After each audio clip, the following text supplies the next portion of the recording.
بسم اللہ الرحمن الرحیم۔ کل کی نشست میں بات یہ ہو رہی تھی کہ خلافت کتنی قسم کی ہے اور ہمارے نزدیک خلیفہ کا مقام کیا ہے، اور ایک بات اس میں جس کی طرف اشارہ بلکہ صراحتاً کہی گئی تھی کہ خلافت کی پہلی قسم تو وہ تھی جو خلافت علی منہاج النبوہ تھی، اور وہ خلافت حضرت ابوبکر رضی اللہ عنہ سے لے کے حضرت عثمان رضی اللہ عنہ تک تھی، اور پھر امیر المومنین سیدنا علی رضی اللہ عنہ کی خلافت اگرچہ وہ بھی خلافت راشدہ تھی، یقیناً خلافت راشدہ تھی، مگر ان کا دور اور ان کے صاحبزادہ گرامی قدر حضرت حسن ابن علی رضی اللہ عنہما کا دور وہ خلافت راشدہ سے کچھ معمولی سا کم درجے کا تھا، اور وہ خلافت مطلقہ تھی۔ علی الاطلاق اس پر خلافت کا اطلاق کیا گیا تھا، اور اس میں بلا شک و شبہ وہ صفات اور وہ خصوصیات پائی جاتی تھیں جو صفات اور خصوصیات نبی کریم صلی اللہ علیہ وسلم چاہتے تھے، اور ان کے بعد وہ چیزیں حضرت علی رضی اللہ عنہ نے اپنے دور میں یقیناً کی۔ سوال یہ پیدا ہوتا ہے کہ ان دونوں چیزوں میں ہم فرق کیوں کرتے ہیں؟ تو اصل میں فرق کی بنیاد وہ احادیث ہیں جو رسول اللہ صلی اللہ علیہ وسلم نے ارشاد فرمائی ہیں، اور حدیث کی متعدد کتابوں میں پہلے تین خلفاء کا ذکر ملتا ہے۔ اگر ان احادیث پر یہ شبہ ظاہر کیا جائے کہ یہ احادیث تو کسی خاص مسلک کو ثابت کرنے کے لیے لوگوں نے گھڑ لی ہیں علیاذ باللہ، تو پھر یہ جن کتابوں میں احادیث آئی ہیں ان پر اعتماد اٹھ جاتا ہے، اور حدیث پر اگر اعتماد کو اٹھا دیا جائے تو سارے دین کی جڑ ہی اکھڑ جاتی۔ ان روایات میں کچھ باتیں آپ سے عرض کرتے ہیں، امید ہے کہ انشاءاللہ اس سے بات مزید واضح ہو جائے گی۔ نبی کریم صلی اللہ علیہ وسلم نے ایک بات ارشاد فرمائی ہے جو ترمذی میں آئی ہے، اور اس کے ساتھ ساتھ صحیح بخاری میں بھی مسلم میں بھی، کہ رسول اللہ صلی اللہ علیہ وسلم نے فرمایا، میں سو رہا تھا اور میں نے خواب میں اپنے آپ کو دیکھا کہ میں ایک کنویں پر کھڑا ہوں اور کنویں پر ڈول بھی ہے۔ پھر وہ ڈول میں نے کنویں میں ڈالا، اور جس قدر اللہ کو منظور تھا اس ڈول سے پانی نکالا۔ پھر میں نے دیکھا ثم اخذہا، پھر مجھ سے وہ ڈول ابن ابی قحافہ یعنی حضرت ابوبکر رضی اللہ عنہ نے لے لیا، فنزع منہا، اور حضرت ابوبکر رضی اللہ عنہ نے اس پانی کو نکالا اس کنویں سے، پھر انہوں نے ایک ڈول نکالا اور پھر دوسرا ڈول بھی نکالا، مگر وہ جو ڈول نکال رہے تھے اس میں کچھ ضعف تھا، اور رسول اللہ صلی اللہ علیہ وسلم نے فرمایا واللہ یغفر لہ، اللہ ابوبکر رضی اللہ عنہ کو معاف فرمائے، وہ کچھ ضعف تھا، کچھ کمزوری تھی ڈول نکالنے میں۔ اور پھر رسول اللہ صلی اللہ علیہ وسلم نے فرمایا، پھر میں نے دیکھا کہ اس ڈول کی رسی اور اس ڈول کو عمر رضی اللہ عنہ نے لے لیا، فلم ارا عبقریا من الناس، اور میں نے لوگوں میں کوئی شخص اتنا زبردست، اتنا طاقت والا، لفظ یہ فرمایا ہے کہ عبقری، اتنی قوت والا، اتنی شجاعت کا مالک کوئی شخص نہیں دیکھا جتنا اس آدمی نے ڈول نکالے حضرت عمر رضی اللہ عنہ کے لیے۔ رسول اللہ صلی اللہ علیہ وسلم نے فرمایا، پھر میں نے دیکھا کہ عمر نے ڈول نکالے اور ڈول پہ ڈول نکالتے چلے گئے، اتنے ڈول اس سے نکالے ہیں حتی ضرب الناس، یہاں تک کہ لوگ اس پانی سے سیراب ہو گئے، اور انہوں نے خوب پانی پی لیا، وہ ڈول اتنی تیزی سے اور اتنے زیادہ نکالے گئے. یہ حدیث ہے جس کے متعلق محدثین کہتے ہیں کہ اس میں اشارہ ہے حضرت ابوبکر رضی اللہ عنہ کی خلافت کے لیے اور ان کے بعد حضرت عمر رضی اللہ عنہ کی خلافت کے لیے، اور حضرت عمر رضی اللہ عنہ کی خلافت کی قوت اور کثرت کا بیان ہے. اور حضرت ابوبکر رضی اللہ عنہ کی خلافت میں جو تھوڑا سا کمزوری کا تاثر، کمزوری کو رسول اللہ صلی اللہ علیہ وسلم نے دیکھا ہے اور اس سے یہ تاثر ملا ہے، تو حقیقتاً بات ایسے ہی ہے کہ حضرت ابوبکر رضی اللہ عنہ کے دور میں وہ شان و شوکت اسلام کی نہیں تھی جو حضرت عمر رضی اللہ عنہ کے دور میں ہوئی. اور اس کی ایک وجہ یہ بھی ہے کہ حضرت ابوبکر رضی اللہ عنہ کو خلافت کا موقع ہی 2 برس اور چند ماہ ملا ہے، جبکہ حضرت عمر رضی اللہ عنہ کی خلافت 10 برس رہی. تو اس لیے حضرت عمر رضی اللہ عنہ کو جو رسول اللہ صلی اللہ علیہ وسلم نے دیکھا کہ انہوں نے ڈول پہ ڈول پانی کے نکالے ہیں، تو یہ ان کی قوت اور طاقت کی طرف اشارہ ہے. اور ابو داؤد میں دوسری حدیث آئی ہے جس بنیاد پہ ہم سمجھتے ہیں کہ 3 خلفاء کی خلافت یہ اور خلافت علی منہاج النبوہ اور اس کے بعد کی خلافت میں فرق ہے. حضرت ابوبکر رضی اللہ عنہ کی روایت میں آتا ہے کہ ایک شخص نے آیا اور رسول اللہ صلی اللہ علیہ وسلم سے عرض کیا کہ میں نے آسمان سے دیکھا ہے میزانن نزل من السماء، آسمان سے ایک چیز اتری ہے ایسی جیسے ترازو ہوتا ہے. اور رسول اللہ صلی اللہ علیہ وسلم سے عرض کیا کہ میں نے خواب میں دیکھا کہ آسمان سے ترازو جیسی کوئی چیز اتری اور اس میں آپ اور حضرت ابوبکر رضی اللہ عنہ کا وزن کیا گیا، ایک پلڑے میں آپ کو اور دوسرے میں حضرت ابوبکر رضی اللہ عنہ کو رکھا گیا اور آپ کا وزن زیادہ نکلا. پھر اس کے بعد ابوبکر رضی اللہ عنہ کے مقابلے میں حضرت عمر رضی اللہ عنہ کا رکھا گیا تو ابوبکر رضی اللہ عنہ کا وزن زیادہ نکلا. پھر عمر اور عثمان رضی اللہ عنہ ان کو ترازو میں تولا گیا تو حضرت عمر رضی اللہ عنہ وزنی رہے اور پھر اس کے بعد وہ ترازو اوپر اٹھا لی گئی. تو رسول اللہ صلی اللہ علیہ وسلم نے جب یہ سنا کہ ثم رفع المیزان اور اس کے بعد ترازو اوپر اٹھا لی گئی تو حضرت صلی اللہ علیہ وسلم کو افسوس ہوا، اس پہ دکھ ہوا، پریشانی ہوئی. اور پھر آپ نے فرمایا کیا اس کی تعبیر دی؟ رسول اللہ صلی اللہ علیہ وسلم نے فرمایا یہ میری نبوت کے بعد کی خلافت ہے. ثم یؤتی اللہ الملک من یشاء، پھر اللہ جس کو چاہے گا پھر بادشاہت دے دے گا. تو رسول اللہ صلی اللہ علیہ وسلم نے یہ جو تینوں خلفاء کے متعلق فرمایا ہے کہ میری نبوت کے بعد یہ خلافت ہے، تو اس کا مطلب یہ ہے کہ یہ 3 خلفاء تھے. ترمذی میں بھی، ابو داؤد میں بھی، ابن ماجہ میں بھی، بخاری میں بھی، ہر جگہ یہ روایت آپ کو مل جائے گی. تیسری حدیث جو پیش کر رہے ہیں کہ ایک عورت رسول اللہ صلی اللہ علیہ وسلم کے پاس آئی اور اس نے اپنے کسی نجی معاملے میں آپ سے گفتگو کی تو رسول اللہ صلی اللہ علیہ وسلم نے اسے حکم دیا کہ اس وقت تو چلی جاؤ اور پھر واپس آنا. تو اس عورت نے کہا کہ اللہ کے رسول میں حاضر ہوں آپ کی خدمت میں، لیکن آپ نہ ہوں تو پھر حدیث میں غالباً راوی کا یہ لفظ ہے یا کسی اور کا کہ کأنہا تقول الموت. اس کا مطلب یہ تھا کہ رسول اللہ صلی اللہ علیہ وسلم کی اگر وفات ہو گئی یعنی آپ کی تو پھر کیا ہوگا؟ تو نبی کریم صلی اللہ علیہ وسلم نے فرمایا کہ اگر میں نہ ملوں تو پھر ابوبکر رضی اللہ عنہ کے پاس آ جانا. یہ دلیل ہے اس بات کی کہ رسول اللہ صلی اللہ علیہ وسلم کے بعد خلافت سیدنا ابوبکر رضی اللہ عنہ کو ملنی تھی. حاکم نے روایت کی اور بھی متعدد احادیث میں آئی ہے کہ حضرت انس بن مالک رضی اللہ عنہ کہتے ہیں کہ رسول اللہ صلی اللہ علیہ وسلم نے بنو مستلق ایک قبیلہ تھا ان کی طرف مجھے بھیجا اور ارشاد فرمایا کہ کہتے ہیں کہ مجھے بنو مستلق کے لوگوں نے مجھے بنو مستلق کے جو لوگ تھے انہوں نے رسول اللہ صلی اللہ علیہ وسلم کی خدمت میں بھیجا اور مجھ سے پوچھوایا کہ جا کے ہماری طرف سے عرض کرنا کہ ہم اپنی زکوٰۃ آپ کے بعد کس کو دیں؟ تو رسول اللہ صلی اللہ علیہ وسلم نے فرمایا ابوبکر رضی اللہ عنہ کو دینا.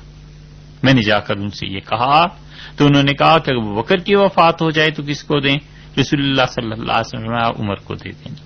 انہوں نے عرض کیا کہ عمر کی وفات ہو جائے تو رسول اللہ صلی اللہ علیہ وسلم نے اس سے فرمایا کہ انہیں کہنا کہ عمر کے بعد عثمان رضی اللہ عنہ کو دے دینا. اور اس کی بعض روایات میں ایک جملہ اور بھی آیا ہے، اگرچہ محدثین نے اس کی سند پہ کلام کیا ہے لیکن سنا دینے میں بھی غالباً کوئی حرج نہیں ہے، اگرچہ اس کی سند پہ بحث کی ہے محدثین نے. اور لیکن بعض روایات میں آیا ہے کہ ان لوگوں نے پوچھا کہ حضرت عثمان رضی اللہ عنہ کے بعد کس کو دیں، تو رسول اللہ صلی اللہ علیہ وسلم نے فرمایا کہ اگر ہو سکے تو عثمان کے بعد مر جانا. مراد یہ تھی کہ اتنے بڑے بڑے فتنے پھر اس امت میں پیدا ہو جائیں گے کہ اگر تم سے ہو سکے تو اس کے بعد مر جانا. یہ احادیث اس بات کی دلیل ہیں کہ رسول اللہ صلی اللہ علیہ وسلم نے خلافت کے لیے کوئی بات ارشاد فرمائی تھی. یہ احادیث اس بات کی دلیل ہیں کہ یا تو آپ کو قبل از وقت علم تھا یا یہ کہ حضرت صلی اللہ علیہ وسلم خود یہ سمجھتے بھی تھے. حضرت ابوبکر رضی اللہ عنہ کے بارے میں تو اس سے بھی زیادہ صراحت کی چیزیں آئی اور بہت سی چیزیں آئی ہیں. امام بہقی رحمۃ اللہ علیہ ایک حدیث کو لائے ہیں اور وہ کہتے ہیں کہ حضرت عبداللہ ابن عمر رضی اللہ عنہما کی روایت میں آیا ہے، وہ کہتے ہیں کہ میں نے رسول اللہ صلی اللہ علیہ وسلم سے سنا، آپ نے فرمایا کہ تم میں 12 خلیفہ ہوں گے، میرے بعد 12 خلفاء ہوں گے. اور پھر رسول اللہ صلی اللہ علیہ وسلم نے فرمایا ابو بکر وہ تو بس تھوڑی دن میرے بعد رہے گا. اور پھر رسول اللہ صلی اللہ علیہ وسلم نے فرمایا اس کے بعد وہ شخص آئے گا کہ اربوں کی چکی چلے گی. حضرت علی رضی اللہ عنہ نے بھی نہج البلاغہ میں ایک جگہ حضرت عمر رضی اللہ عنہ کے لیے یہی لفظ استعمال فرمائے ہیں کہ آپ تو چکی کے درمیان والی کیل ہیں. وہ چکی کے درمیان جو کیل ہوتی ہے نا، جسے عربی میں قطب کہتے ہیں، اردو میں خالص دہلی کی زبان میں اس کا محاورے میں بولا جائے تو اسے پھانا کہتے ہیں. پھانا جو ہوتا ہے وہ چکی کے بیچ میں ہوتا ہے نا، بالکل قطب، اس کے گرد ساری چکی چلتی ہے. حضرت علی رضی اللہ عنہ کی روایت میں بھی ایک جگہ نہج البلاغہ میں انہوں نے جہاں امیر المومنین سیدنا عمر رضی اللہ عنہ کی تعریف کی ہے، انہوں نے بھی وہاں یہی لفظ حضرت عمر رضی اللہ عنہ کے لیے استعمال فرمایا ہے. غالباً انہوں نے نبی کریم صلی اللہ علیہ وسلم ہی سے سنا ہوگا. بہقی کی روایت میں یہی لفظ رسول اللہ صلی اللہ علیہ وسلم نے خود ارشاد فرمایا ہے کہ پھر عربوں کی ایسی چکی چلانے والا آئے گا کہ مطلب یہ کہ سارا دین، سارے عرب اس کے گرد گھومیں گے. اور پھر آپ نے فرمایا کہ یعیش حمیدن، بڑی اچھی زندگی وہ شخص گزارے گا، ویموت شہیدن، اور اس کی موت شہادت ہوگی. تو ایک شخص نے عرض کیا اللہ کے رسول، یہ عربوں میں اتنا بڑا آدمی کون ہوگا جس کے گرد سارا دین گھومے گا؟ تو رسول اللہ صلی اللہ علیہ وسلم فرمایا یہ خطاب کے بیٹے عمر. اور پھر رسول اللہ صلی اللہ علیہ وسلم بات مکمل کرنے کے بعد قریب کی طرف متوجہ ہوئے، وہاں سے عثمان رضی اللہ عنہ بیٹھے ہوئے تھے اور ان کی طرف چہرہ مبارک کیا اور ان سے ارشاد فرمایا کہ دیکھو تم نے ایک قمیص اللہ پہنائے گا اور لوگ تم سے درخواست کریں گے کہ تم یہ قمیص اتار دو، لیکن یاد رکھنا والذی بعثنی بالحق، اس اللہ کی قسم جس نے مجھے نبوت کے ساتھ بھیجا ہے، اگر تم نے وہ قمیص اتار دی عثمان تو تم جنت میں نہیں داخل ہو سکو گے. اگر تم اس کو اتار دو گے تو جنت میں نہیں داخل ہو سکو گے. اور مت اسے اتارنا حتی یلج الجمل فی سم الخیاط، یہاں تک کہ اونٹ سوئی کے ناکے سے گزر جائے، اتنی بڑی چیز بھی ہو جائے تو بھی اس قمیص کو نہ اتارنا. یہ حضرت عثمان رضی اللہ عنہ کو رسول اللہ صلی اللہ علیہ وسلم نے بتلا دیا تھا کہ خلافت کی قمیص انہیں پہنائی جائے گی. یہ تیسری چیز ہے خلافت کی قمیص حضرت عثمان رضی اللہ عنہ پہ. اسی وجہ سے حضرت عائشہ رضی اللہ عنہا کی بھی روایت آئی ہے اور بخاری میں آئی ہے، مسلم میں آئی ہے. اگر صحیح بخاری اور مسلم پر اعتبار اٹھا دیا جائے تو دین میں، حدیث میں پھر کیا چیز باقی رہ جائے گی؟ حضرت عائشہ رضی اللہ عنہا فرماتی ہیں کہ رسول اللہ صلی اللہ علیہ وسلم نے اپنے وفات سے کچھ پہلے فرمایا کہ دیکھو میں نے ارادہ کیا کہ ابو بکر کو اور ان کے بیٹے کو بلاؤں. غالباً حضرت عبد الرحمن بن ابو بکر رضی اللہ عنہ مراد ہوں گے. فرمایا میں ابو بکر کو بھی بلاؤں اور اس کے بیٹے کو بھی بلاؤں، اور میں نے ارادہ ہے میرا کہ میں ایک تحریر لکھ دوں تاکہ کہنے والے یہ نہ کہیں اور تمنا کرنے والے کسی چیز کی تمنا نہ کریں. پھر میں نے اپنے دل میں سوچا کہ اللہ بھی انکار کر دے گا اور ایمان والے بھی انکار کر دیں گے. یا تو یہ لفظ تھے رسول اللہ صلی اللہ علیہ وسلم کے، یا آپ نے فرمایا اللہ بھی ہٹا دے گا اور ایمان والے بھی ہٹا دیں گے. بس وہی اس مطلب مراد یہ تھی. آگے بلکہ لفظ یہ آئے ہیں، اور رسول اللہ صلی اللہ علیہ وسلم کے لفظ جو بخاری میں آیا، آپ نے فرمایا کہ اللہ اور ایمان والے دیکھو سوائے ابو بکر کے اور کسی کو منظور نہ کریں گے. یہ نص ہے حضرت ابوبکر رضی اللہ عنہ کی خلافت پر کہ رسول اللہ صلی اللہ علیہ وسلم نے خود ارشاد فرما دیا کہ میں نے چاہا تھا کہ اسے لکھ دوں تاکہ کوئی کہنے والا کل کو کوئی بات نہ کرے اور تمنا کرنے والا تمنا نہ کرے، مگر میرے جی میں آیا بھی یہ بات. پھر میں نے سوچا کہ اللہ اور ایمان والے سوائے ابوبکر کے اور کسی کو میری جگہ پہ پسند نہیں کریں گے. یہ رسول اللہ صلی اللہ علیہ وسلم کے ارشاد کا مفہوم ہے. میری جگہ کے لفظ اگرچہ حدیث میں نہیں ہیں، مگر وہاں مفہوم یہی ہے کہ آپ نے فرمایا لوگ ابوبکر کو اور اللہ تعالیٰ بھی ابوبکر کے علاوہ کسی کو پسند نہیں کرے. امام حاکم مستدرک میں روایت لائیں کہ رسول اللہ صلی اللہ علیہ وسلم نے مسجد کی بنیاد میں ایک پتھر آپ نے رکھا، پھر فرمایا ابوبکر ایک پتھر میرے بعد جو میں نے پتھر رکھا ہے تم اس کے ساتھ پتھر رکھ دو. پھر پتھر رکھا گیا. پھر حضرت عمر رضی اللہ عنہ کو بلایا اور فرمایا ایک پتھر تم بھی رکھو. پھر انہوں نے بھی رکھا. پھر حضرت عثمان رضی اللہ عنہ کو بلایا اور آپ نے فرمایا ایک پتھر عمر کے پتھر کے ساتھ تم رکھو. انہوں نے رکھا تو رسول اللہ صلی اللہ علیہ وسلم نے فرمایا میرے بعد یہ خلفاء ہوں گے، ہؤلاء الخلفاء بعدی، میرے بعد یہ خلفاء ہوں گے. یہ بہت جگہ پر ہے کہ رسول اللہ صلی اللہ علیہ وسلم نے خلافت کی ترتیب یہ ارشاد فرمائی تھی. تو یہ جو باتیں ہیں کہ حضرت ابوبکر رضی اللہ عنہ کی خلافت کے متعلق اور حضرت عمر عثمان رضی اللہ عنہما کی خلافت کے متعلق، تو ان احادیث سے معلوم ہوتا ہے کہ ان حضرات کی خلافت علی منہاج النبوہ تھی. اور اس کے بعد سیدنا علی رضی اللہ عنہ کی خلافت، امیر المومنین سیدنا علی رضی اللہ عنہ کی جو خلافت تھی، اس کے بارے میں ایک بات تو یہ بھی خیال میں رکھنی چاہیے جو پہلے بھی اس سے عرض کر چکے ہیں کہ خلافت ایسی چیز نہیں ہے کہ وہ اللہ کی طرف سے ضروری ہو اور کوئی انسان اس کا انکار کر دے تو کفر اسلام کا مسئلہ بن جائے. اسی لیے نہج البلاغہ میں خود امیر المومنین حضرت علی رضی اللہ عنہ کے خطبات بعض پڑھنے کے قابل. حضرت عثمان رضی اللہ عنہ کی جب شہادت ہوئی ہے تو حضرت امیر المومنین علی رضی اللہ عنہ سے بیعت کی خواہش کی گئی. اگر یہ خلافت اسی طرح ہوتی کہ دین کے اصول میں شامل ہوتی اور اللہ ہی نے کہا ہوتا کہ ضروری خلیفہ بننا ہے، تو اللہ تعالی کی طرف سے کوئی چیز ایسی ہوتی، نصوص سے ثابت ہوتی، پھر اس کا انکار کفر نہ ہوتا اور کیا ہوتا. امیر المومنین رضی اللہ عنہ کے لفظ کیا آئے ہیں؟ انہوں نے جن سے جب لوگوں نے عرض کیا کہ حضرت عثمان رضی اللہ عنہ کے بعد آپ خلافت کے لیے بیعت کیجئے، انہوں نے کہا دعونی والتمسوا غیری.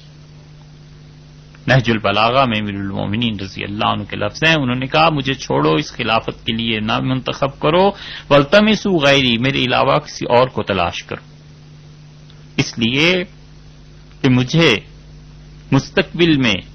کچھ چیزیں ایسی پیش آنے والی ہیں کہ رنگ مختلف ہو جائیں گے، صورتیں مختلف ہو جائیں گی، نہ دل قائم رہیں گے نہ عقل ثابت رہے گی. اور پھر انہوں نے فرمایا کہ دیکھو آسمان کے کناروں پر غبار چھا گیا ہے اور جن راہوں پہ ہم چلتے رہے ہیں وہ راہیں اب ویران ہو گئی ہیں، تاریک ہو گئی ہیں، ایسے ہو گئی ہیں کہ پہچان ہی نہیں جاتی. اور خوب سمجھ لو اگر میں تمہاری درخواست کو قبول کر لوں گا تو تمہارے ساتھ اپنے علم کے مطابق برتاؤ کروں گا. میں کسی کی بات، کسی غصہ کرنے والے کے غصے کی طرف توجہ نہیں کروں گا. صاف بات ہے، اگر خلافت مجھے دے رہے ہو تو میں کسی کی پھر پرواہ نہیں کروں گا. جو اللہ نے مجھے علم دیا ہے اس علم کے مطابق میں تمہارے ساتھ کروں گا. یہ امیر المومنین علی رضی اللہ عنہ کا اپنے آپ کو خلافت سے ہٹانا اور یہ کہنا کہ کچھ چیزیں پیش آنے والی ہیں، یہ یقیناً وہ چیزیں تھیں جو رسول اللہ صلی اللہ علیہ وسلم نے انہیں بتلا دی تھی. اور جگہ بھی آیا ہے کہ حضرت علی رضی اللہ عنہ نے اپنی وفات سے پہلے، شہادت سے بھی پہلے ایسی باتیں ارشاد فرمائی ہیں. انہوں نے اپنی داڑھی مبارک کی طرف اشارہ کیا تھا اور اپنے سر مبارک کی طرف، اور انہوں نے کہا تھا اس سر کے خون سے یہ داڑھی رنگ دی جائے گی، مجھ سے یہ کہا گیا ہے. یعنی رسول اللہ صلی اللہ علیہ وسلم نے مجھے بتلا دیا تھا کہ تمہارے ساتھ علی یہ ہوگا. یہ اسی لیے حضرت علی رضی اللہ عنہ بات ارشاد فرما رہے ہیں، اور پھر آگے چل کے فرماتے ہیں کہ دیکھو جس کو تم اپنا حاکم بناؤ گے میں اس کی اطاعت کروں گا، اور وَأَنَا لَكُمْ وَزِيرًا خَيْرٌ لَكُمْ مِنِّي أَمِيرًا، میری امارت سے بہتر ہے کہ تم مجھے اپنا وزیر بنا لو، کسی اور کو امارت دے دو۔ اگر امارت اور خلافت اور یہ چیزیں منسوس ہوتی تو امیر المومنین رضی اللہ عنہ انکار کر سکتے تھے۔ نہج البلاغہ میں حضرت علی رضی اللہ عنہ کا خطبہ آیا ہے، کیوں نہیں پڑھتے لوگ آخر ان کتابوں کو؟ نہج البلاغہ پڑھے جانے کے قابل چیزوں میں سے تھی۔ امیر المومنین رضی اللہ عنہ کی زبان وہ تأثر بتاتا ہے کہ یہ کس زبان کا کلام ہے۔ حضرت علی رضی اللہ عنہ فرمایا واللہ ما کانت لی فی الخلافت رغبۃ ولا فی الولایات اربۃ، اللہ کی قسم مجھے خلافت کی کوئی تمنا نہیں اور حکومت کی کوئی ضرورت نہیں، تم لوگوں نے مجھے خلافت کے لیے بلایا ہے اور اس پہ آمادہ کیا ہے،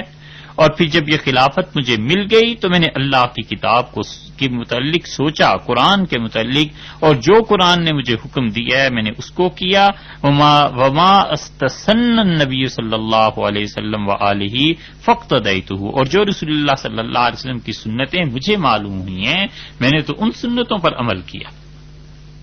تو حضرت صلی اللہ علیہ وسلم کی سنتوں پر عمل کر رہا ہوں، قرآن کے مطابق فیصلے کر رہا ہوں، مجھے کوئی خلافت کی ضرورت نہیں تھی، حکومت کی ضرورت نہیں تھی، اور خلافت کے لیے میں نے کبھی تمنا نہیں کی۔ تو اہل سنت والجماعت کا مسلک اس سے بھی ثابت ہوتا ہے کہ خلافت اور امامت یہ منسوس چیزیں نہیں ہیں، بلکہ مسلمانوں کے حالات پر ہیں، مسلمان اپنا امیر شورا اسے منتخب کرے۔ اور یہ خلافت کیوں ہوتی ہے؟ اس لیے کہ عدل قائم کیا جائے، اس لیے کہ انصاف قائم کیا جائے، اس لیے کہ لوگوں میں یہ تمام کی تمام چیزیں قائم کی جائیں جس کے لیے حکومتیں ضروری ہوا کرتی ہیں۔ نہج البلاغہ میں ہی آیا ہے، حضرت علی رضی اللہ عنہ نے کہا اللہم انک لتعلم، اللہ تو خوب جانتا ہے جو کچھ بھی میں نے اپنے دور میں کیا ہے، یہ جو کچھ بھی ہوا ہے اس وجہ سے نہیں کہ مجھے کوئی حکومت کو باقی رکھنا تھا۔ بہت سے ظالم ایسے ہوتے ہیں نا جو اپنی حکومت کو باقی رکھنے کے لیے ہر کام کر گزرتے ہیں، حکومت کی تمنا دل میں کروٹیں لے رہی ہوتی ہے تو وہ سارے ظلم کرتے ہیں، بس کسی طرح حکومت ہماری اقتدار بچا رہے، باقی اسلام، تہذیب، قوم، ملک،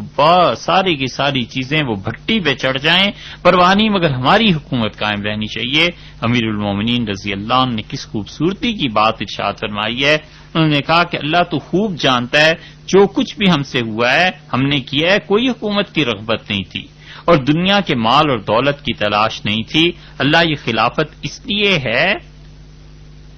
لنرد المعالم، تاکہ پروردگار قائم کریں ہم دین کی معلومات کو، اس کو پھیلائیں اور شہروں میں نیکی پھیلائیں اور لوگوں کو نیکی کی تلقین کریں۔ کیوں؟ فیامن المظلومون، کہ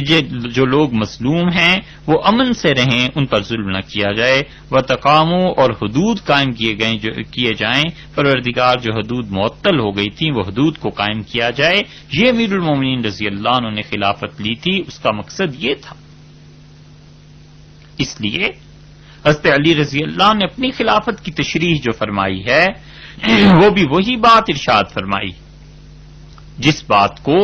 اس سے پہلے ہم بیان کر چکے ہیں کہ خلافت کی آخر ضرورت کیوں تھی، وہ اسی مقصد کے لیے، اور ان مقاصد کے لیے مسلمانوں کی شورا کافی ہے، مسلمانوں کے اپنے حالات کافی ہیں۔ یہ نہیں ہے کہ خدا کی طرف سے ضرور ہی کسی انسان کے متعلق طے کر دیا جائے کہ اسے خلافت دینی ہے۔ ان تمام چیزوں کے ساتھ ساتھ حضرت علی رضی اللہ عنہ کی خلافت ایک درجے کم کی جو بات ہو رہی ہے یا معمولی سی اس میں کمی کی جو بات ہو رہی ہے، ان چیزوں میں اچھی طرح یاد رکھنا چاہیے کہ حضرت علی رضی اللہ عنہ کی خلافت پہلے خلفاء کے ساتھ ملا کر یہ یقیناً ایسی خلافت تھی جس میں رسول اللہ صلی اللہ علیہ وسلم کی اپنی خوشنودی اور خوشی، اللہ کی رضا شامل تھی۔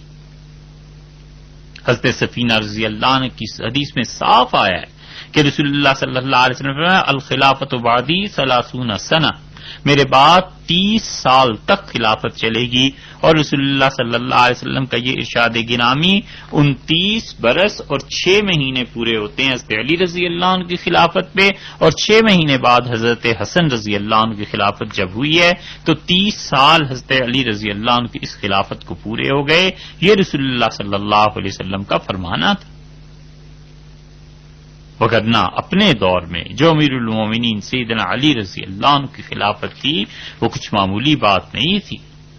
حضرت علی رضی اللہ عنہ کا جو مقام اور مرتبہ ہے، کبھی بھول کے بھی اس کے لیے گستاخانہ لفظ استعمال نہیں کرنے چاہیے، اور نہ ان کی خلافت کو کچھ ایسا سمجھنا چاہیے کہ اگر علمی طور پر یہ بحث ہو گئی ہے تو کسی کے ذہن میں یہ آئے کہ وہ منہج نبوت سے ہٹ گئی تھی۔ امیر المومنین رضی اللہ عنہ سے زیادہ ان کے زمانے میں کون تھا جو رسول اللہ صلی اللہ علیہ وسلم کے مزاج کو سمجھتا؟ زرقانی نے شرح مواہب میں لکھا ہے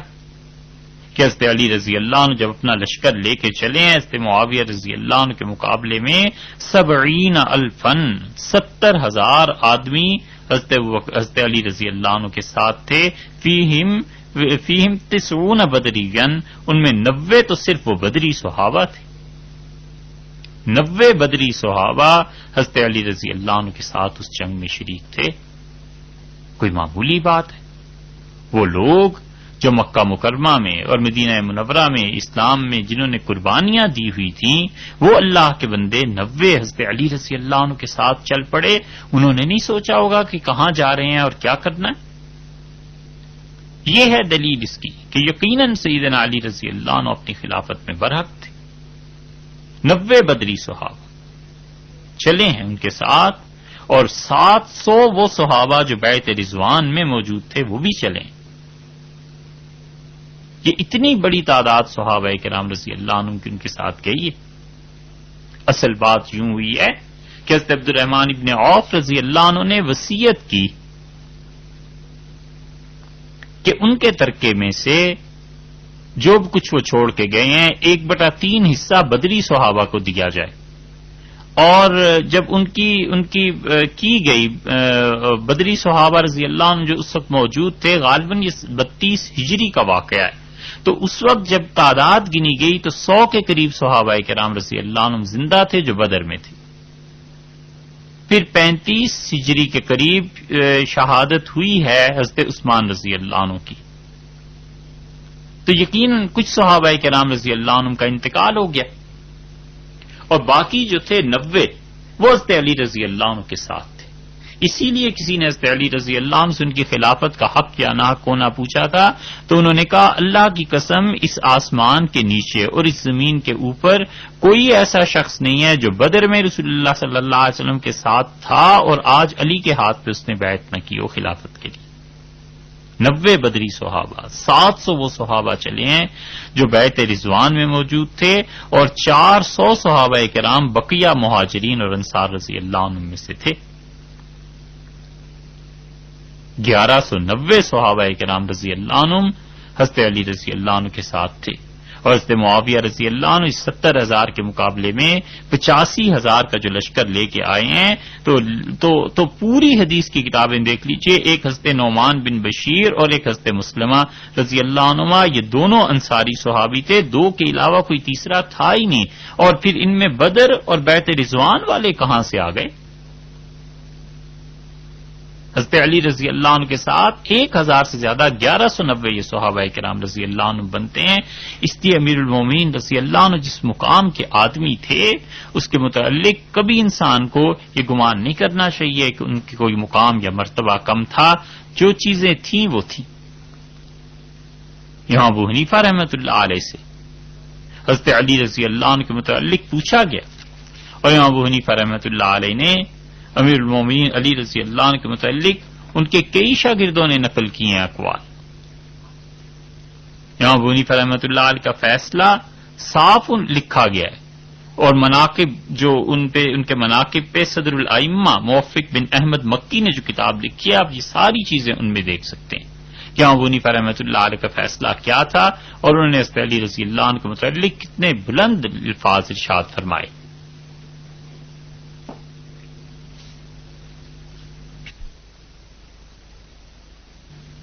امام ابو حنیفہ رحمۃ اللہ علیہ کی پہلی عبارت دیکھیے، انہوں نے کہا ما قتل احد علی الا وعلی اولا بالحق منہ، جس کسی نے بھی سیدنا علی رضی اللہ عنہ سے جنگ کی ہے، حضرت علی رضی اللہ عنہ اس کی نسبت حق پر زیادہ تھے، اور اگر حضرت علی رضی اللہ عنہ جنگ نہ کرتے باغیوں سے تو کسی کو پتہ ہی نہ چلتا مسلمانوں کو کہ باغیوں سے جنگ کیسے کی جاتی۔ ایک جگہ فرماتے ہیں کہ کوئی شک نہیں ہے کہ امیر المومنین رضی اللہ عنہ نے جو بھی جنگ کی تھی حضرت طلحہ اور حضرت زبیر رضی اللہ عنہما سے، ان دونوں کے آپ سے بیعت کرنے اور آپ کی اطاعت کا عہد کر لینے کے بعد خلاف ورزی کرنے پر ان سے جنگ ہوئی تھی۔ ان دونوں حضرات نے بیعت کی تھی۔ حضرت طلحہ اور حضرت زبیر رضی اللہ عنہما جو تھے یہ ایسے نہیں تھے کہ حضرت علی رضی اللہ عنہ کو خلیفہ نہ مانتے ہوں، بلکہ بات یہ تھی کہ ان کا تقاضا یہ تھا کہ حضرت عثمان رضی اللہ عنہ کے خون کا بدلہ جلدی دیا جائے۔ حسن ابن زیاد ہیں اس بات کے راوی، اور حسن ابن زیاد امام ابو حنیفہ رحمۃ اللہ علیہ کے شاگرد ہیں۔ براہ راست امام ابو حنیفہ رحمۃ اللہ علیہ کے دوسرے شاگرد نوح بن دراج ہیں۔ نوح بن دراج کہتے ہیں سئلا، امام ابو حنیفہ رحمۃ اللہ علیہ سے پوچھا گیا کہ آپ کیا کہتے ہیں حضرت علی رضی اللہ عنہ کے زمانے میں جنگیں ہوئی تھی؟ انہوں نے کہا امیر المومنین رضی اللہ عنہ کا طریقہ اس جنگ میں بالکل حق اور انصاف پر مبنی تھا، اور انہوں نے ہی تو مسلمانوں کو سکھایا ہے کہ جو لوگ بغاوت کرتے ہیں ان کے خلاف کیسے کارروائی کی جائے گی۔ یہاں ابو حنیفہ رحمۃ اللہ علیہ کے تیسرے شاگرد ہیں بکیر ابن معروف، بکیر یا بکیر دونوں طرح پڑھا گیا ہے۔ امام صاحب رحمۃ اللہ علیہ سے وہ راوی ہیں، انہوں نے تو عجیب بات امام صاحب رحمۃ اللہ علیہ سے نقل کی ہے۔ وہ کہتے ہیں امام ابو حنیفہ رحمۃ اللہ نے فرمایا کہ اگر ہم اس وقت ہوتے جب حضرت علی اور حضرت معاویہ رضی اللہ عنہما کے درمیان یہ جنگ ہوئی تھی، لکنہ مع علی رضی اللہ عنہ، تو ہم حضرت علی رضی اللہ عنہ کے لشکر میں ہوتے، ہم امیر المومنین علی رضی اللہ عنہ کے ساتھ ہوتے، حضرت معاویہ رضی اللہ عنہ کے خلاف ان کا ساتھ دیتے۔ یہ سب نے تصریحات کی، صرف ائمہ حنفیہ ہی نہیں، شوافع اس بات کے قائل ہیں۔ یہ حاکم نشاپوری رحمۃ اللہ علیہ جن کے عام طور پہ آپ حوالے سنتے رہتے ہیں، انہوں نے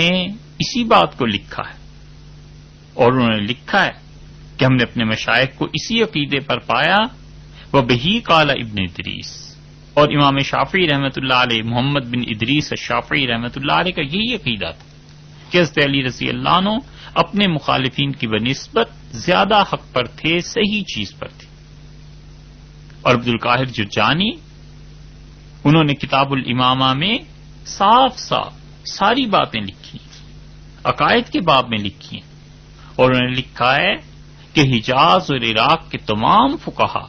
ان کا تعلق چاہے اس گروہ سے ہو جو محدثین تھے اور چاہے اس گروہ سے ہو جو اہل الرائے تھے،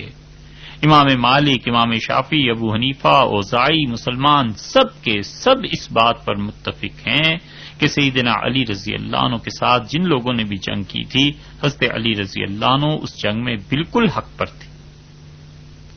اور جن لوگوں نے حضرت علی رضی اللہ عنہ کے خلاف بغاوت کی تھی وہ اپنی بغاوت سے کوئی کافر نہیں ہو گئے تھے۔ ابو منصور ماتریدی رحمۃ اللہ علیہ کا جملہ نقل کیا ہے کہ علماء اہل سنت کا اس پر اجماع ہے کہ حضرت علی رضی اللہ عنہ اپنے برعکس کے لوگوں کی بنسبت زیادہ حق پر تھے۔ اور پھر انہوں نے حضرت عمر رضی اللہ عنہ کے ایک گورنر کا بھی حوالہ دیا ہے کہ انہوں نے ایک خواب دیکھا تھا، اور حضرت عمر رضی اللہ عنہ نے اس خواب کی کیا تعبیر ارشاد فرمائی تھی۔ اس خلافت کی تمام بحث کے ساتھ ساتھ ایک بات اور بھی خیال میں رکھنی چاہیے، اور وہ جو خیال میں رکھنے کی چیز ہے وہ یہ کہ یہ تمام کے تمام صحابہ کرام رضی اللہ عنہم، ان کا عزت اور احترام اس میں قطعاً فرق نہیں آنا چاہیے۔ حضرت علی رضی اللہ عنہ کے مقابلے میں جتنے بھی حضرات تھے، ان میں جتنے بھی صحابہ کرام رضی اللہ عنہم تھے، یقیناً ان سے ایک اجتہادی طور پر غلطی ہو گئی، اجتہاد انہوں نے کیا، اس میں خطا ہوئی، مگر خلافت وہ سیدنا علی رضی اللہ عنہ کی تھی، اور ان کے بعد سیدنا حسن رضی اللہ عنہ کی تھی، اور ان کے بعد خلافت اور جگہ چلی گئی۔ اسی وجہ سے البدایہ والنہایہ میں حافظ ابن کثیر رحمۃ اللہ علیہ نے عبداللہ ابن مبارک رحمۃ اللہ علیہ کی ایک بات نقل کی ہے، اور یہ عبداللہ ابن مبارک بڑے محدث، فقیہ اور زاہد انسان تھے. ان سے کسی نے پوچھا کہ حضرت معاویہ اور حضرت عمر بن عبدالعزیز دونوں میں کون اچھا تھا، کون افضل تھا؟ یہ عمر بن عبدالعزیز رحمت اللہ علیہ جو ہیں یہ تو تابعین میں سے ہیں، لیکن ان کا دور کا عدل، ان کا انصاف، یہ شیخ الاسلام حافظ ابن تیمیہ رحمت اللہ علیہ نے منہاج السنہ میں لکھا ہے. انہوں نے لکھا ہے کہ عمر بن عبدالعزیز رحمت اللہ علیہ کا عدل اور دنیا سے بے رغبتی اور زہد یہ حضرت معاویہ رضی اللہ عنہ سے ان میں زیادہ تھی. حافظ ذہبی یہ جب تذکرہ شروع کرتے ہیں عمر بن عبدالعزیز رحمت اللہ علیہ کا تو کہتے ہیں ومن الخلفاء الراشدین، یہ خلافت راشدہ تھی. اس خلافت راشدہ کی ایک قسم جو ہم پہلے اس سے عرض کر چکے ہیں. عمر بن عبدالعزیز رحمت اللہ علیہ اس تمام تر عظمت کے یعنی زہد اور تقوی اور نیکی اور عدل کے باوجود عبداللہ ابن مبارک سے کسی نے پوچھا کہ حضرت معاویہ رضی اللہ عنہ افضل تھے یا حضرت عمر بن عبدالعزیز رضی اللہ عنہ افضل تھے، تو انہوں نے کہا کہ جو مٹی نبی کریم صلی اللہ علیہ وسلم کے ساتھ حضرت معاویہ رضی اللہ عنہ کو سانس لیتے ہوئے ان کے ناک میں چلی گئی تھی نا، منخرے دونوں نتنوں میں حضرت معاویہ رضی اللہ عنہ کے جو مٹی چلی گئی تھی رسول اللہ صلی اللہ علیہ وسلم کے ساتھ سانس لیتے ہوئے معاویہ رضی اللہ عنہ کے ناک کی وہ مٹی عمر بن عبدالعزیز رحمت اللہ علیہ سے اچھی ہے. اس لیے کہ حضرت معاویہ رضی اللہ عنہ نے زیارت کی تھی رسول اللہ صلی اللہ علیہ وسلم کی، اور بلا شک و شبہ حضرت صلی اللہ علیہ وسلم کے صحابہ کرام رضی اللہ عنہ میں سے تھے. ان کی اپنی جگہ، اپنی حیثیت مسلم ہے، ان کے جوتے امت کے لوگوں کے سر کا تاج ہیں. لیکن اگر کوئی شخص حضرت معاویہ اور حضرت علی رضی اللہ عنہما کے درمیان مقابلہ کرنے لگے تو یہ بات غلط ہے. اسی لیے اس گفتگو کے آخر پہ ہم یہ عرض کر رہے ہیں کہ صحابہ کرام رضی اللہ عنہ کی عزت اور عظمت اس کو محفوظ رکھنا چاہیے. آپ اس بات کو ایک اور طرح سمجھیے. آپ دیکھیے حضرت خالد ابن ولید رضی اللہ عنہ کب مسلمان ہوئے؟ ان کا اسلام فتح مکہ سے کچھ پہلے کا ہے. مہاجر ہیں، ہجرت کی ہے، مدینہ منورہ حاضر ہوئے تھے. اور حضرت عبد الرحمن ابن عوف رضی اللہ عنہ کا اسلام کب کا ہے؟ عبد الرحمن ابن عوف رضی اللہ عنہ تو ان میں سے ہیں جنہیں مکہ میں اسلام قبول کرنے پہ سزا دی گئی تھی. اوذی فی اللہ، اللہ کی راہ میں ستائے گئے تھے. خالد ابن ولید رضی اللہ عنہ کو کسی نے نہیں ستایا اور تنگ کیا.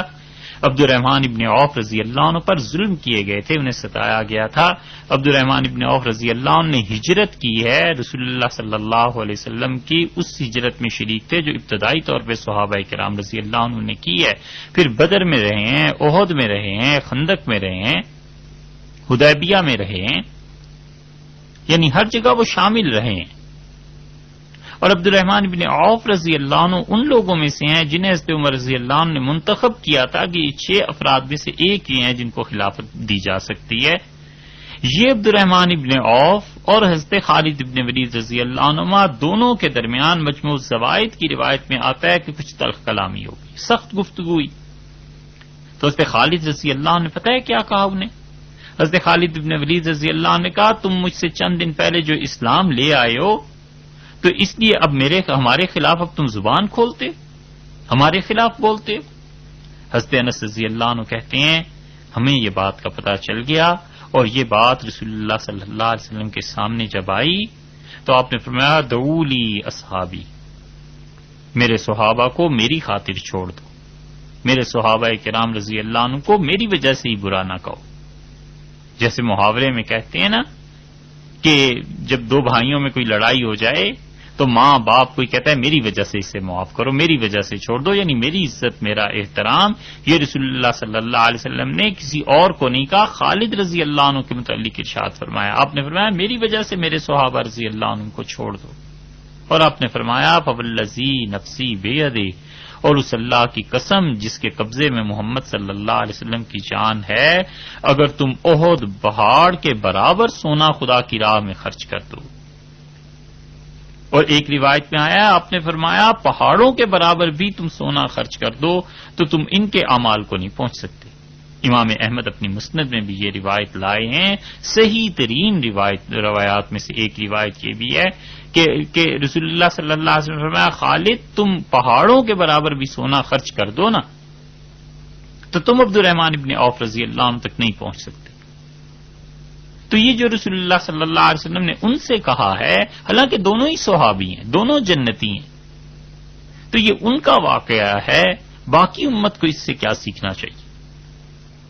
ایک جگہ آیا ہے کہ رسول اللہ صلی اللہ علیہ وسلم نے فرمایا اگر تم خالد آدھا سیر جو کھانے والا ہوتا ہے، گندم، مکئی، جو، جوار، باجرہ، یہ ساری فصلیں ہیں نا، آپ نے فرمایا کہ تم آدھا سیر جو اللہ کے راستے میں خرچ کر دو، تم احد پہاڑ اللہ کے راستے میں خالد خرچ کر دو، اور یہ لوگ آدھا سیر جو اللہ کے راستے میں خرچ کرتے ہیں تو تم ان کے برابر نہیں پہنچ سکتے،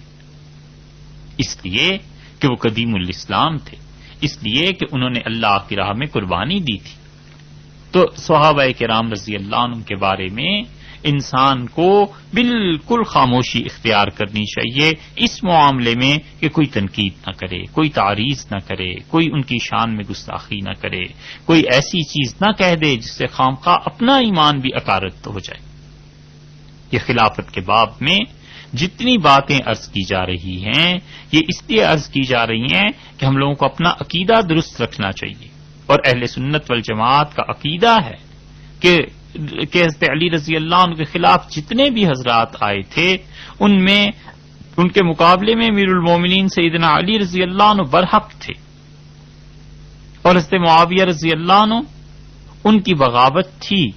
پھر جب حضرت حسن رضی اللہ عنہ نے بیعت کر لی اور حکومت ان کے سپرد کر دی تو ان کی خلافت پھر قائم ہو گئی، اور وہ خلافت کی ان اقسام میں سے تھی جن اقسام کو اس سے پہلے ہم بیان کر چکے ہیں، اور ہم یہ بھی سمجھتے ہیں کہ خلافت ایسی منسوس نہیں ہے کہ اس کا انکار کوئی کفر اسلام کی جنگ چھڑ جایا کرے، بلکہ اللہ نے عام مسلمانوں کی شورا کو یہ اختیار دے دیا ہے کہ وہ جسے چاہیں اپنا خلیفہ منتخب کر لیں۔ اگر ایسی بات نہ ہوتی تو حضرت علی رضی اللہ عنہ کبھی اپنی شورا کے لیے انصار اور مہاجرین کی بات نہ کرتے۔ انہوں نے حضرت معاویہ رضی اللہ عنہ کے نام جو خط لکھا ہے اس میں بھی یہی کہا ہے کہ مہاجرین اور انصار نے میری بیعت کی۔ حضرت عثمان رضی اللہ عنہ کی بیعت بھی صحابہ کرام رضی اللہ عنہ کی موجودگی میں ہی تو ہوئی ہے۔ حضرت عبد الرحمن ابن عوف رضی اللہ عنہ وہ تھے، اور وہ اس بیعت کے معاملے میں اتنے متردد تھے کہ انہوں نے کسی کو بلا بھیجا تو معلوم ہوا وہ صاحب سو رہے ہیں، تو حضرت عبد الرحمن ابن عوف رضی اللہ عنہ نے فرمایا اسے اٹھاؤ اور اسے میرا کہو کہ وہ بلا رہا ہے۔ اور جب سے امیر المومنین عمر رضی اللہ عنہ کا انتقال ہوا ہے میں سو نہیں سکا ہوں، کیونکہ سب نے مجھے کہا ہے کہ خلیفہ کے اختیارات مجھے دے دیے ہیں انہوں نے، میں جس کو چاہوں منتخب کر دوں۔ خلافت اور امامت اگر یہ منسوس ہوتی تو یہ صحابہ کرام رضی اللہ عنہ مدینہ منورہ میں ہی تو تھے، انہیں اس مسئلے کا معلوم نہیں تھا۔ اور عبد الرحمن ابن عوف رضی اللہ عنہ نے حضرت عثمان رضی اللہ عنہ کو ممبر پر بٹھایا ہے، اور حدیث کی کتابوں میں آیا ہے کہ جب انہوں نے حضرت عثمان رضی اللہ عنہ کی خلافت کے لیے اعلان کیا تو سب سے پہلے عبد الرحمن ابن عوف رضی اللہ عنہ نے حضرت علی رضی اللہ عنہ کو دعوت دی اور کہا عثمان سے بیعت کرو، اور انہوں نے آ کے حضرت عثمان رضی اللہ عنہ سے بیعت کی، اور حضرت عبد الرحمن ابن عوف رضی اللہ عنہ نے اپنا سیاہ امامہ، سیاہ پگڑی جو رسول اللہ صلی اللہ علیہ وسلم نے کسی موقع پہ غالباً غزوہ تبوک میں انہیں عنایت فرمائی تھی، وہ اپنا سیاہ امامہ حضرت عثمان رضی اللہ عنہ کے سر پہ باندھا اور انہیں کہا کہ وہ بیعت لیں لوگوں سے اپنی خلافت کے لیے، اور حضرت علی رضی اللہ عنہ نے سب سے پہلے بیعت کی۔ ان حضرات کے آپس میں محبت، ان کا تعلق اللہ کے لیے تھا۔ جو لوگ ان پر تنقید کرتے ہیں اصل میں تنقید سے مزاج بگڑ جاتا ہے، اس لیے ہمیشہ یاد رکھنا چاہیے کہ جس شخص کو بھی تنقید کی عادت زندگی میں پڑ جاتی ہے وہ ڈگر سے ہٹ جاتا ہے۔ رسول اللہ صلی اللہ علیہ وسلم نے اسی لیے فرمایا تھا کہ جو شخص کہتا ہے نا لوگ ہلاک ہو گئے، لوگ برباد ہو گئے، لوگ خراب ہو گئے، فہو اہلک، سب سے زیادہ ہلاک اور برباد ہونے والا تو یہ خود ہے، کیونکہ نگاہ ہر ایک کی برائیوں پر ہی پڑتی ہے، ہر جگہ پہ برائیاں ہی برائیاں دیکھتا ہے، کوئی اچھائی نہیں دیکھتا۔ اس سے دو نقصان ہو جاتے ہیں. ایک نقصان تو یہ ہو جاتا ہے کہ انسان کی طبیعت میں چڑچڑاپن پیدا ہو جاتا ہے، ہر ایک سے لڑائی، ہر ایک سے نفرت، ہر ایک سے دوری، اور اس سے بڑھ کر بھی آفت تنقیدی مزاج میں یہ پیدا ہو جاتی ہے کہ انسان اپنے آپ کو عیوب سے مبرہ سمجھنے لگتا ہے. وہ سمجھتا ہے سارا زمانہ برباد ہو گیا، بس میں ہی ایک بچا ہوں، مجھ میں کوئی عیب نہیں. اور جب کوئی آدمی اس کے مزاج میں خود پسندی آ جائے، اور جب آدمی کے مزاج میں اپنے لیے اچھائیاں آ جائیں کہ میں ایسا اچھا ہو گیا ہوں اور میں ایسا اچھا ہو گیا ہوں، تو وہ جلدی ہلاک اور برباد ہو جاتا ہے. وہ کسی کی نظر میں گرے یا نہ گرے، اپنی خود پسندی کی وجہ سے اللہ کی نظر سے یقیناً گر جاتا ہے. اس لیے یہ خلافت کی جتنی بھی روایات اور جو بھی احادیث آپ نے سنی ہیں، اس کے نتیجے میں اپنا عقیدہ درست رکھنا چاہیے، اور یہ کہ رسول اللہ صلی اللہ علیہ وسلم کے صحابہ کرام رضی اللہ عنہم ان کی عزت اور احترام میں اپنی زبان بند رکھنی چاہیے. یہ اس ساری آیت کریمہ میں ایک بحث رہ گئی تھی، اس گفتگو کا خلاصہ یہ ہے. اب اس کے بعد آگے اور دیکھیے.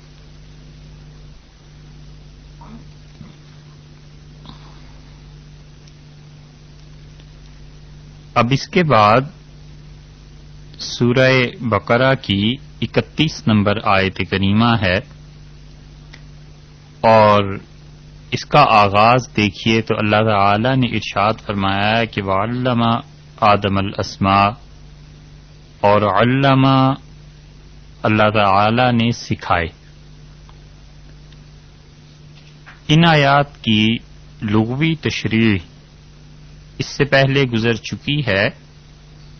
اور یہاں سب سے پہلی بات اللہ تعالی نے سیدنا آدم علیہ الصلوۃ والسلام کی تخلیق کے بعد کے معاملات میں جو فرمائی ہے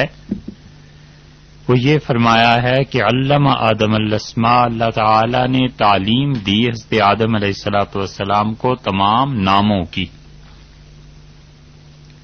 تو اس سے معلوم ہوتا ہے کہ تعلیم اتنی ضروری چیز ہے، علم اتنی ضروری چیز ہے کہ اس کے بغیر کام بنتا نہیں ہے. اور اسی لیے اللہ تعالی نے بڑی ممتاز چیز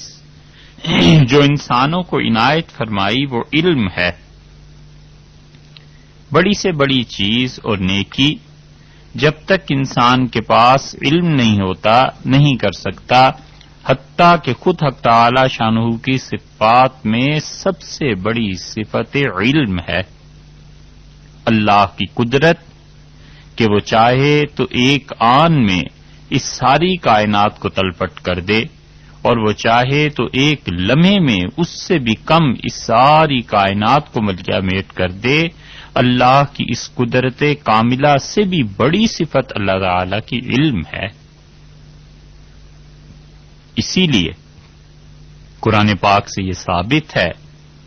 کہ جو شخص علم رکھتا ہے، اللہ کے وہ فرشتے جنہوں نے عرش اٹھایا ہوا ہے اور جو عرش کے ارد گرد ہیں، وہ اس کے گناہوں کے لیے استغفار کرتے ہیں. کتنی بڑی بات ہے. اللہ تعالی نے فرمایا ہے علم کہ تعلیم دی. اور افسوس کی بات یہ ہے کہ یہ امت تعلیم سے محروم ہے، یکسر محروم ہے. کیا دنیاوی تعلیم اور کیا دینی تعلیم. انہوں نے طے کیا ہوا ہے کہ علم حاصل نہیں کرنا، باقی جو مرضی دنیا کی خرافات حاصل کریں. اس کا اندازہ اس سے لگائیے کہ ہمارے دور میں کمپیوٹر اور ٹیکنالوجی اور جدید جتنی چیزیں آئی ہیں، ان کے ذریعے مغربی اقوام نے علم حاصل کیا ہے، اور ہماری قوم نے ان کے ذریعے اخلاقی پستی اور اخلاقی دیوالیہ قوم کا نکل گیا. سب جانتے ہیں ان باتوں کو، کچھ تشریح کی حاجت معلوم نہیں ہوتی. اس علم کی ایک مثال آپ کو دیں کہ علم کیا چیز ہے. اگر علم نہیں ہوگا تو عمل نہیں آئے گا. اس علم کی باتوں میں سے ایک بات مثلا آپ دیکھیے، علم نہیں ہے نا، اس لیے یہ محرم گزر جائے گا اور لوگوں کو اندازہ نہیں ہوگا کہ اس کے متعلق کیا تعلیم شریعت نے دی ہے. محرم کی عظمت اور محرم کی عزت اس لیے نہیں ہے کہ سیدنا حسین ابن علی رضی اللہ تعالی عنہما کی شہادت اس مہینے میں واقع ہوئی تھی. یہ محرم تو شروع سے عزت والا مہینہ چلا آتا ہے، اور اسی وجہ سے نبی کریم صلی اللہ علیہ وسلم جب خیبر تشریف لے گئے ہیں تو یہودی وہاں روزہ رکھتے تھے، اور رسول اللہ صلی اللہ علیہ وسلم نے پوچھا، اور ایک روایت میں آتا ہے کہ مدینہ منورہ جب تشریف لائے ہیں تو یہاں آپ نے دیکھا روزہ رکھتے ہوئے، تو لوگوں نے کہا، آپ نے کہا یہ 10 محرم کا روزہ کیوں رکھتے ہو؟ تو آپ سے عرض کیا گیا کہ اس دن اللہ تعالی نے حضرت موسیٰ علیہ السلام کو نجات دی تھی، یہودی اس لیے روزہ رکھتے ہیں اور ہم بھی ان کے دیکھا دیکھی رکھتے ہیں. تو حضرت صلی اللہ علیہ وسلم نے فرمایا نحن احق بموسیٰ، مجھ پہ حضرت موسیٰ علیہ السلام کا زیادہ حق بنتا ہے. اور پھر رسول اللہ صلی اللہ علیہ وسلم نے 10 محرم کے روزے کا حکم دیا اور لوگ 10 محرم کو روزہ رکھتے تھے. اس سے معلوم ہوتا ہے کہ پچھلی امتوں میں بھی یہ دن ایسا تھا جس دن کی تعظیم کی جاتی تھی، اور یہودیوں اور عیسائیوں کے ہاں اس کی تعظیم تھی کیونکہ حضرت موسیٰ علیہ السلام کو نجات دی گئی تھی. اور قریش مکہ بھی محرم کی تعظیم کرتے تھے کیونکہ سال شروع ہوتا تھا نا، تو وہ اس دن بیت اللہ کو غلاف پہنایا کرتے تھے. اس لیے ان کی بھی بخاری شریف کی بعض روایات سے معلوم ہوتا ہے کہ وہ بھی محرم کی عزت کرتے تھے. اور اللہ تعالی نے اس ماہ میں ایک قوم کی توبہ کو قبول فرمایا. رسول اللہ صلی اللہ علیہ وسلم نے ارشاد فرمایا ہے کہ اس مہینے میں ایک قوم کی توبہ قبول ہوئی تھی، یعنی اللہ نے بنی اسرائیل کو نجات دی تھی، اور اسی لیے رسول اللہ صلی اللہ علیہ وسلم نے اس مہینے میں روزہ رکھنے کے متعلق بھی ارشاد فرمایا. صحیح احادیث میں آتا ہے کہ حضرت صلی اللہ علیہ وسلم اس مہینے روزے کے متعلق ارشاد فرمایا کرتے تھے، اور محدثین نے مستقل عنوان قائم کیے کہ اس مہینے کا روزہ کیا ہے. اور مسلم میں آیا ہے کہ رسول اللہ صلی اللہ علیہ وسلم نے فرمایا سب سے اچھے روزے رمضان کے، اور رمضان کے بعد شہر اللہ المحرم، اللہ کا یہ جو مہینہ ہے نا محرم، اس کا روزہ افضل ہے. اور آپ نے فرمایا سب سے اچھی نماز فرض نمازوں کے بعد وہ ہے جو رات کے آخری حصے میں ادا کی جائے. حضرت علی رضی اللہ عنہ کی روایت ترمذی میں آتی ہے کہ ان سے ایک آدمی نے دریافت کیا کہ حضرت میں روزے رکھنا چاہتا ہوں اور رمضان کے علاوہ کس مہینے میں روزے رکھوں؟ تو حضرت علی رضی اللہ عنہ نے فرمایا کہ مجھ سے اس سے پہلے کبھی آج تک کسی نے یہ سوال پوچھا نہیں، اور میں ایک مرتبہ رسول اللہ صلی اللہ علیہ وسلم کے پاس حاضر تھا اور آپ تشریف فرما تھے، تو ایک آدمی نے آ کے آپ سے بھی یہی سوال پوچھا تھا کہ ایو شہرن تأمرنی ان اصوم بعد شہر رمضان، رمضان کے بعد آپ کس مہینے کے متعلق مجھ سے حکم دیتے ہیں کہ میں روزے رکھوں؟ تو رسول اللہ صلی اللہ علیہ وسلم نے فرمایا رمضان کے علاوہ اگر تمہیں روزے رکھنے ہیں تو محرم میں روزے رکھنا. اور آپ نے فرمایا فإنہ شہر اللہ، یہ اللہ کا مہینہ ہے محرم، فیہ یوم تاب اللہ فیہ علی قوم، اور اس دن اللہ نے ایک قوم کی توبہ کو قبول فرمایا تھا. اور اللہ تعالی نے اس کے علاوہ بھی اقوام کو توبہ کی توفیق دی تھی، لیکن جس قوم کی توبہ قبول کی گئی تھی مراد رسول اللہ صلی اللہ علیہ وسلم کی یہ تھے بنی اسرائیل. تو آپ نے فرمایا کہ یہ روزہ رکھنا محرم کا، اور اسی لیے کئی احادیث میں یہ آیا ہے. ابن ماجہ وغیرہ میں رسول اللہ صلی اللہ علیہ وسلم نے فرمایا حضرت ابو قتادہ رضی اللہ عنہ کی روایت میں کہ عاشورہ کا روزہ، عاشور کا 10 محرم کا، آپ نے فرمایا یکفر السنۃ الماضیہ، 1 سال کے گناہ جو تمہاری زندگی میں گزر چکا ہے اللہ سے معاف کرا دیتا ہے. یہ 10 محرم کا روزہ. اور ایک حدیث میں آتا ہے، یہ طبرانی کی روایت ہے، اگرچہ اس کی سند پہ محدثین نے کلام کیا ہے، مگر اس کے باوجود اس حدیث میں تو یہ آیا ہے کہ رسول اللہ صلی اللہ علیہ وسلم نے فرمایا جو عرفہ کے دن روزہ رکھے گا 9 ذی الحج کو، اس کے لیے 2 سال کے گناہ معاف ہو جائیں گے، 1 سال پچھلا اور 1 سال مزید جو آئندہ زندگی میں آ رہا ہے. اور آپ نے فرمایا جس نے محرم کا روزہ رکھا 10 کا، اس کے لیے اللہ تعالی جتنے دن روزہ رکھے گا 30 روزوں کا ثواب دے گا. ایک ماہ کے روزوں کے برابر آپ نے فرمایا اسے محرم میں ثواب ملے گا۔ بعض محدثین کا خیال یہ ہے کہ یہ بشارت 10 محرم کے لیے ہے، اور بعض کا خیال یہ ہے کہ محرم میں جتنے بھی روزے رکھے گا اسے ثواب ملے گا۔ رسول اللہ صلی اللہ علیہ وسلم نے محرم میں روزہ رکھا اور آپ نے فرمایا اگر اللہ نے مجھے زندگی دی تو میں آئندہ 9 کا روزہ اس کے ساتھ ملا لوں گا، یا 11 کا روزہ بعض روایات میں، لیکن 9 کا آتا ہے روایات میں زیادہ، تاکہ یہودیوں سے مشابہت نہ ہو، مگر وہ ممالک جہاں پہ صرف مسلمان رہتے ہیں، جیسے ہمارا اپنا ملک ہے، عرب دنیا ہے، جہاں پہ یہودی اس روزے کو نہیں رکھتے اور تشابہ کا خطرہ نہیں ہے، امید ہے کہ اگر کوئی شخص صرف 10 کو بھی روزہ رکھے گا تو بھی اللہ کی طرف سے یہ ثواب اسے حاصل ہوگا۔ اسی لیے رسول اللہ صلی اللہ علیہ وسلم نے 1 سال کے لیے فرمایا ہے کہ 1 سال کے گناہ پچھلی زندگی کے اس کے معاف ہو جائیں گے، اور اسی وجہ سے بڑے صاحب علم لوگ تھے جو اس مہینے کے روزے رکھتے تھے، اور وہ یہ کہتے تھے کہ اس مہینے میں روزہ رکھنا چاہیے۔ امام بہقی رحمۃ اللہ علیہ کی روایت آئی ہے، انہوں نے کہا ہے اپنی کتاب میں شعب الایمان میں نقل کیا ہے کہ وہ کہتے ہیں اسود ابن یزید کہتے تھے کہ کوفہ میں جتنے صحابہ کرام رضی اللہ عنہم تشریف لائے وہ سب کے سب میں نے دیکھے ہیں، یعنی جو مرادی کے جو میں نے سب کے سب دیکھے ہیں، ان میں سے علی اور ابو موسیٰ اشعری رضی اللہ عنہما عاشورہ کے دن روزہ رکھنے کا حکم دیتے تھے۔ کوفہ میں 1600 صحابہ کرام رضی اللہ عنہم آئے تھے، کوفہ کوئی معمولی جگہ نہیں۔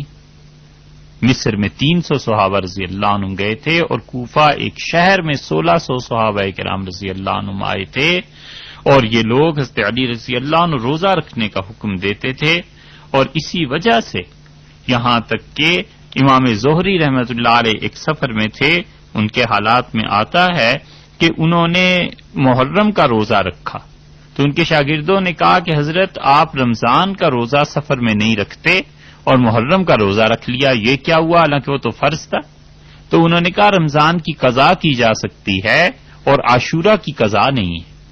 اس لیے روزہ رکھ لیا انہوں نے۔ علم کے ساتھ ساتھ ان کا فہم اور عقل بھی دیکھیے۔ اور اسی طرح رسول اللہ صلی اللہ علیہ وسلم سے روایت ہے کہ آپ نے فرمایا جو عاشورہ کے دن اپنے گھر والوں پر وسعت رکھے کھانے پینے کے معاملے میں، لوگوں پہ صدقہ کرے، اللہ تعالیٰ سارا سال اسے رزق کی تنگی سے محفوظ رکھیں گے۔ اس حدیث پر محدثین نے بڑا کلام کیا ہے، ابن قیم اور ابن تیمیہ رحمۃ اللہ علیہ وغیرہ کا تو خیال ہے کہ یہ حدیث درست نہیں ہے، مگر بہت سے محدثین نے اسے درست بھی قرار دیا ہے۔ اتنی زیادہ روایات اس کی ہم نے پڑھی ہیں کہ معلوم ہوتا ہے کچھ نہ کچھ اس کی اصل ضرور ہے۔ 10 محرم کو گھر والوں کے ساتھ وسعت کا جو حکم دیا ہے، صدقے کا جو حکم دیا ہے، اس وجہ سے نہیں ہے کہ حضرت حسین رضی اللہ عنہ کی کوئی شہادت اور یہ چیزیں ہیں، بلکہ قدیم سے یہ چیز چلی آتی تھی۔ تو آپ دیکھیے اگر علم نہیں ہوگا تو پھر انسان کیسے ان چیزوں پر عمل کرے گا؟ تعلیم کی ضرورت ہے، اس لیے دین کو سیکھے۔ اتنی لمبی چوڑی تقریریں جو ہم اصلاح معاشرہ پر کرتے ہیں، یہ اس وقت تک ممکن نہیں ہے جب تک کہ لوگوں کو تعلیم نہ دی جائے اور لوگ اس تعلیم پر عمل نہ کریں، اور عمل میں بھی اخلاص کے ساتھ عمل کرنا چاہیے۔ تو محرم کے روزے کا حکم تعلیم کے ذریعے پتہ چلا۔ 10 محرم کو اپنے اہل و عیال پہ، اپنے گھر والوں اور غریبوں پہ صدقہ کرنا، اس کا اس سے پتہ چلا۔ یہ چیز ہے جو تعلیم سے حاصل ہوتی ہے۔ اللہ تعالی ہمیں اور آپ کو عمل کی توفیق دے۔ باقی انشاءاللہ کل کی نشست میں بیان کریں گے اس آیت کریمہ کی باقی مطالب اور مفاہیم۔ السلام علیکم ورحمۃ اللہ وبرکاتہ۔